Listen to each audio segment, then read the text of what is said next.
et merci de nous rejoindre dans une autre analyse vidéo. Aujourd'hui, nous allons essayer de rattraper les dernières nouvelles. On commence par les déclarations de M. Hafid Deraji et de M. Fouad Smaï. Pour ceux qui ne connaissent pas, les deux sont proches de beIN Sport et beIN Sport est partenaire de communication officielle de la FIFA. Par conséquent, ils doivent entendre quelque chose qui ne satisfait pas la cause algérienne. Leurs déclarations sont les reproches du travail horrible et triste fait par la fédération vis-à-vis du recours, et malgré qu'ils aient jeté l'éponge et appliqué de manière indirecte notre disqualification. Rassurez-vous, ils n'ont pas de verdict définitif et officiel de la FIFA. Tout ce qu'ils ont, ce sont des échos et des rumeurs provenant de certains membres à l'intérieur de la FIFA et discutés avec certains. Initié beIN Sport. Nous savons très bien que ces trois gringos sont contre la cause algérienne et ils veulent nous détruire à tout prix. Mais ce n'est pas à eux, la FIFA a des commissions et ils décident et votent par communauté. Aussi longtemps qu'aucune commission n'a voté et rendu son verdict, les déclarations ou opinions individuelles n'ont aucun mérite.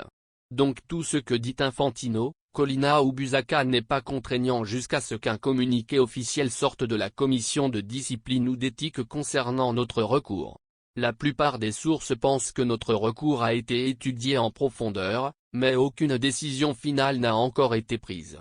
Gardez votre ceinture de sécurité attachée.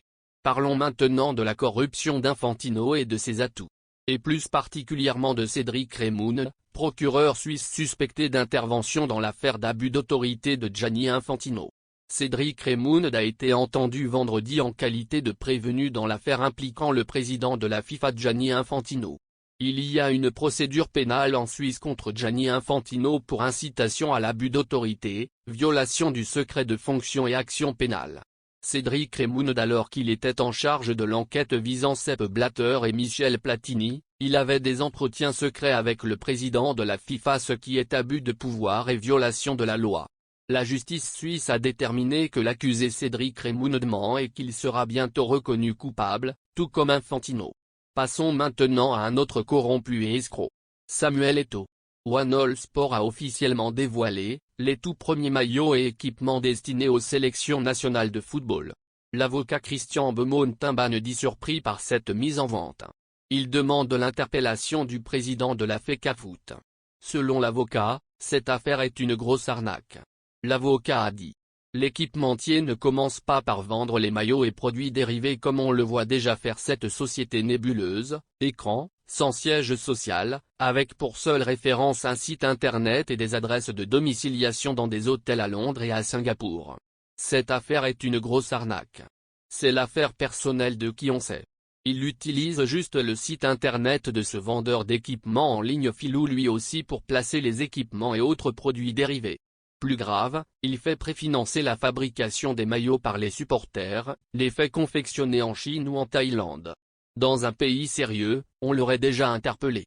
Pour le journaliste et lanceur d'alerte Boris Berthold, la FECAFOOT de Samuel Eto'o devient vendeuse illégale de maillots au Cameroun. Il explique que dans l'analyse financière il y a ceux qu'on appelle les beneficial owners ou bénéficiaires effectifs. C'est-à-dire leurs noms ne peuvent pas apparaître sur les documents de l'entreprise mais ce sont eux qui bénéficient une fine des activités de la société. C'est-à-dire One All Sport n'a aucun circuit de vente et de distribution. C'est donc évident que ceux qui vont bénéficier des activités de One All Sport sont ceux qui organisent par derrière ces opérations. Remarquez, Eto'o n'a aucun document, il sait bien qu'il commet un délit d'initié. Plus grave, il sait que c'est un crime de mener des opérations avec des sociétés offshore. Plus grave, vous remarquerez que l'appel est national et non international. C'est-à-dire les maillots du Cameroun ne seront pas vendus dans les boutiques reconnues dans le monde. C'est simplement du banditisme à grande échelle. Ces gens jouent avec la prison, a-t-il conclu. Selon l'ambassadeur américain, One All Sport n'est pas américain. Il a précisé que One All Sport n'est pas enregistré aux États-Unis.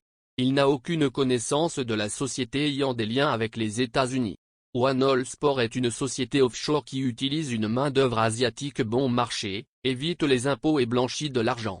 La FIFA et plus particulièrement la commission d'éthique, devrait intervenir au plus vite et enquêter de manière approfondie sur la FECAFOOT et le contrat signé avec cette société offshore fictive. La commission doit découvrir qui a signé le contrat, quelles sont les conditions et s'il y a eu des pots de vin. Si la FIFA, dans l'intérêt de son intégrité, constate une infraction à la loi et ne peut pas valider une transaction commerciale honnête et légitime, la FECAFOOT devrait être tenue pour responsable et sanctionnée dans la mesure de la loi. Samuel Eto'o n'est pas un idiot, il le sait très bien, le coq sportif poursuivra n'importe quel équipementier s'il signe un contrat avec la FECAFOOT pendant que son contentieux est en cours. Par conséquent, avec Oneal Sport, une entreprise qui n'a pas d'emplacement physique et ne traite que sur Internet, le coq sportif aura bien du mal à poursuivre cette entreprise. Monsieur Infantino, plus corrompu qu'Eto'o, c'est ce qui se passe mais